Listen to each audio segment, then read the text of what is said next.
சிவகங்கை மாவட்டம் தேவக்கோட்டையில் சிறுமிகள் பாலியல் சீண்டல் தொடர்பாக போக்சோ சட்டத்தின் கீழ் கைதாகி வரும் நிலை அதிகரித்து வருகிறது.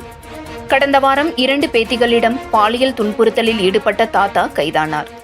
அதனைத் தொடர்ந்து பாரதி வேலங்குளம் கிராமத்தைச் சேர்ந்த திருமணமான இளைஞர் 16 வயது சிறுமியை கர்ப்பமாக்கியதாக கைதானார். இன்று ஒரே நாளில் கொத்தனாரும் பைக் மெக்கானிக்கும் கைதாகி சிறைக்கு சென்றுள்ளனர்.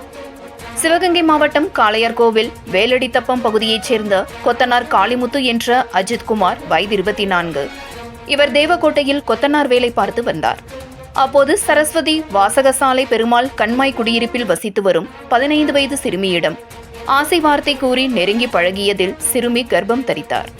தகவல் அறிந்த தேவக்கோட்டை அனைத்து மகளிர் காவல் நிலைய இன்ஸ்பெக்டர் மகேஸ்வரி கொத்தனார் காளிமுத்து என்ற அஜித்குமாரை கைது செய்தார்.